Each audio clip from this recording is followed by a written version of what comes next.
rehearse new ways of being in our mind and begin to teach our body emotionally what a future event will feel like before it happens. If the environment signals the gene according to epigenetics, and the end product of an experience in the environment is an emotion, could we signal genes ahead of the environment? Is that what these people did, and is that what I did? So I did my best to demystify the process and use it on people to see how if they could change. And for the first couple of years, not a whole lot happened. I mean, people felt better at the end of a workshop, and then after a couple of years, we started seeing people step out of wheelchairs, and we started seeing people cancers go into remission right in a weekend event. And that's when I knew that I had to start measuring. And that's when I knew I had to really look to see what was going on in the brains of these people. So I assembled a team of scientists and researchers.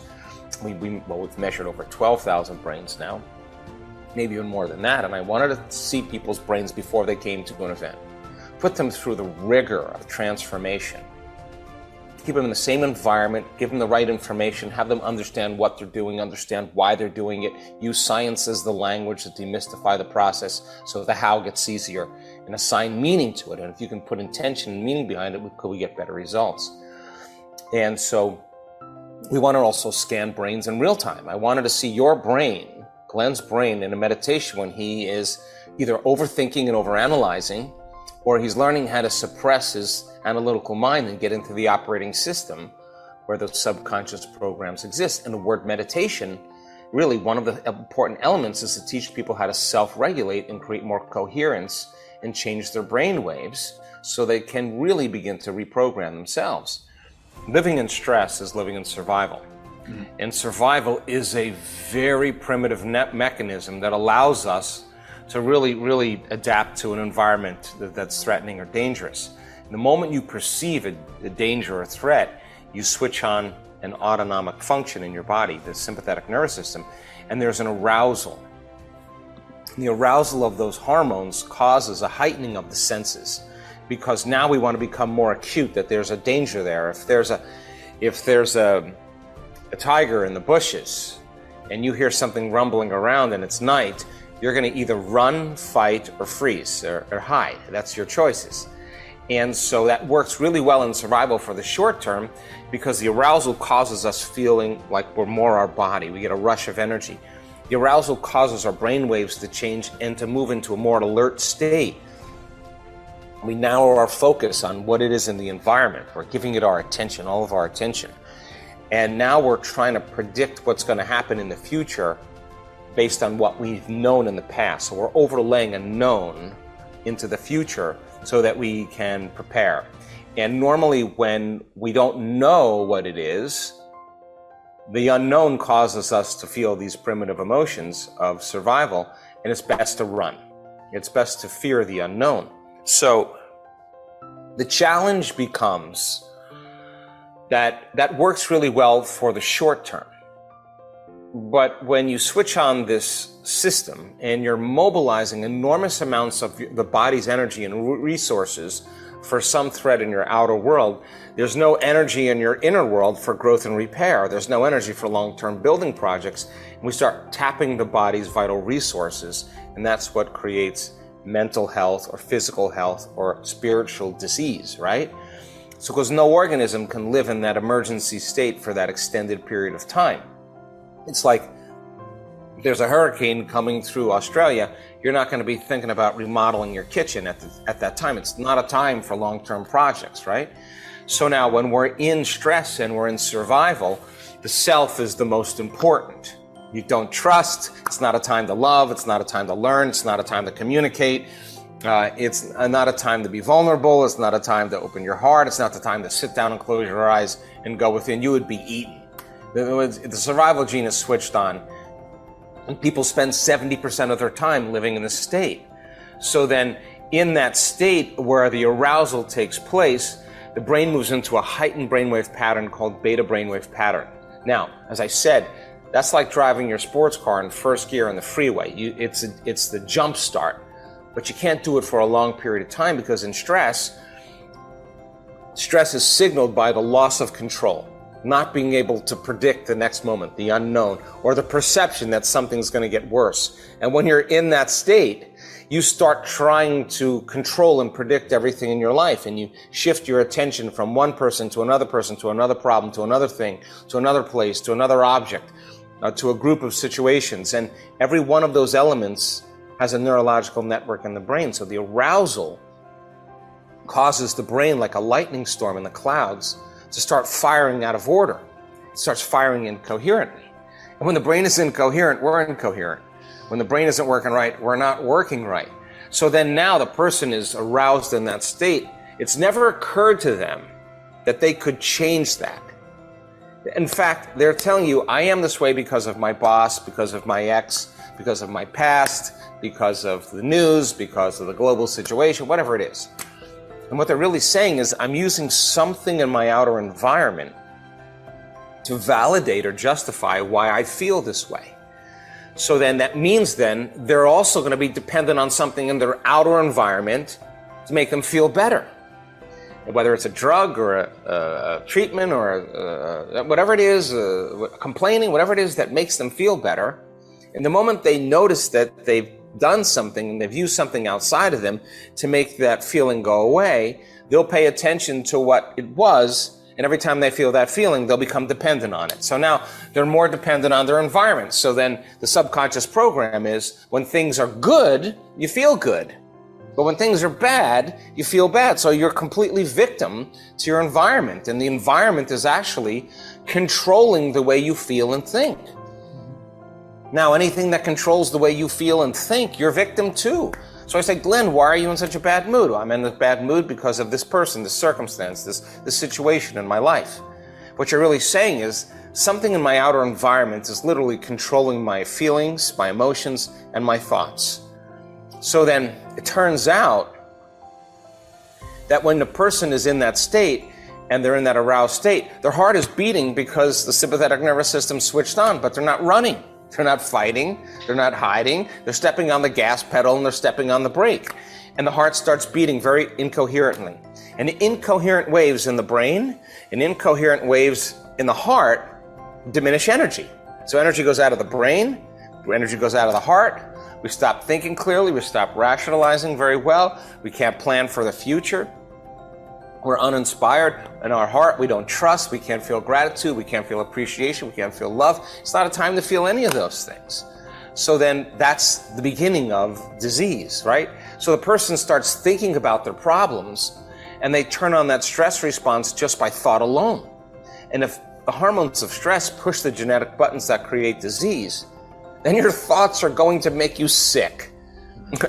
And the question is, if your thoughts can make you sick, is it possible that your thoughts can make you well? And by the same means, if you're using every person, every circumstance in your life to reaffirm that dependency on that rush of emotions, then you become addicted to the life you don't even like.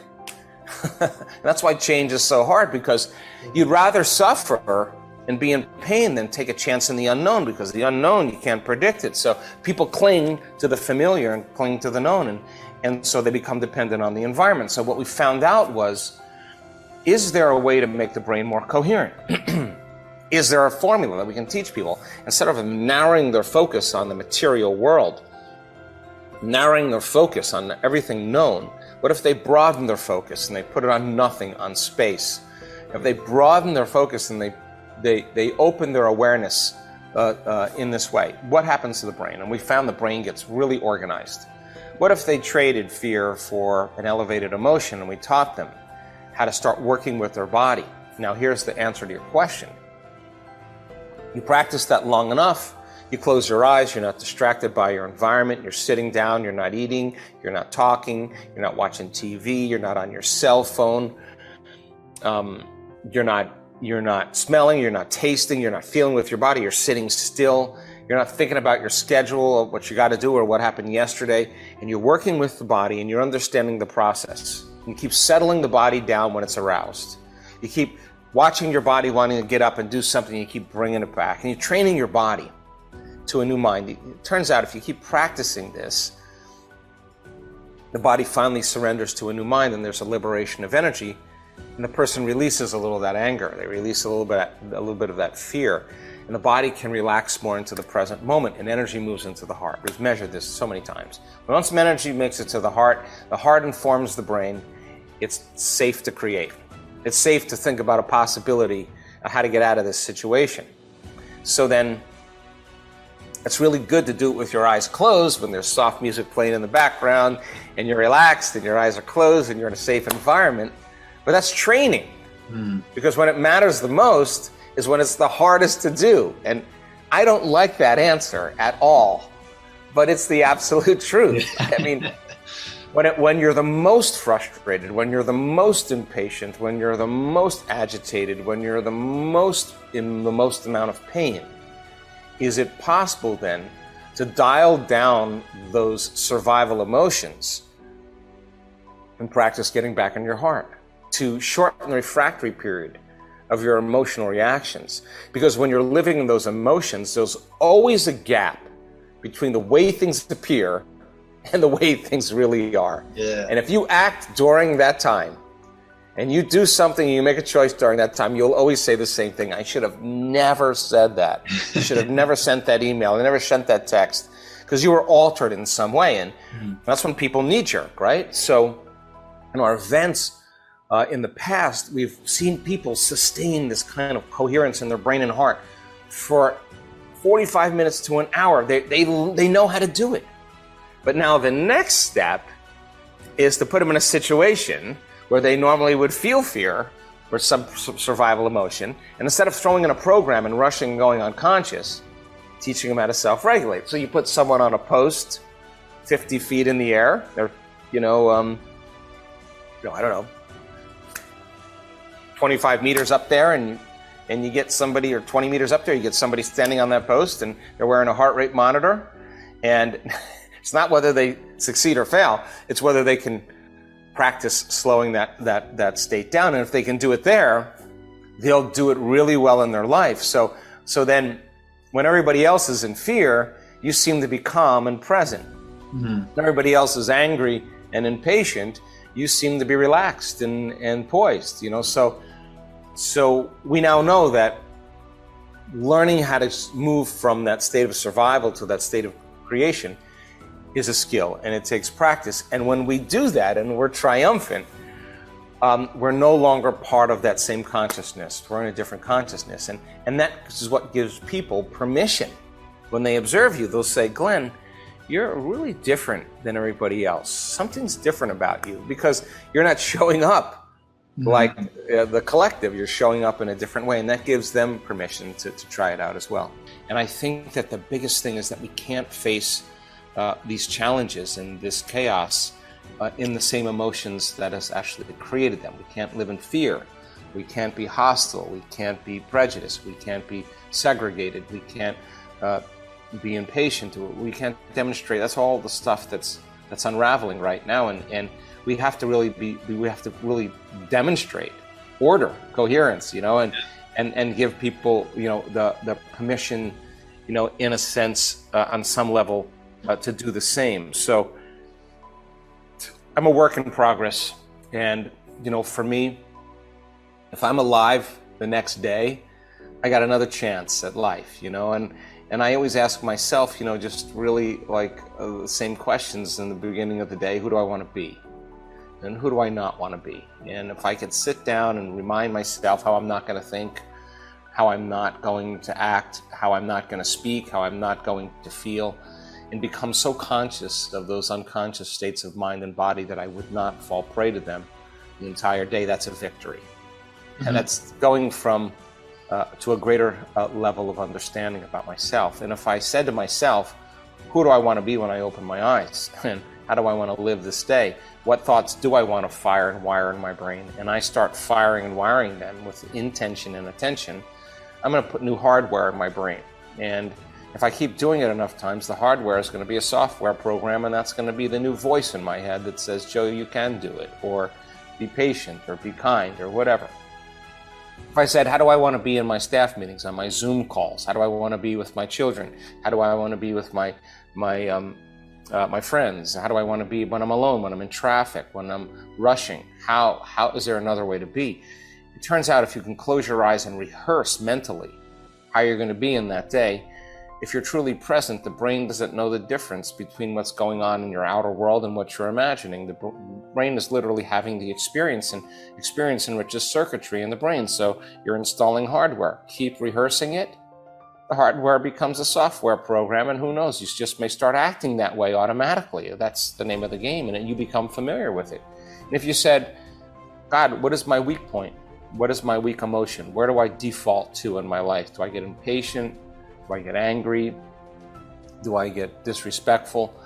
Okay, if I could today teach my body emotionally how I want to feel, and I got to remember this feeling, and I got to keep my attention on it, I got to keep it alive with my awareness, and feel the feelings of my future before it happens.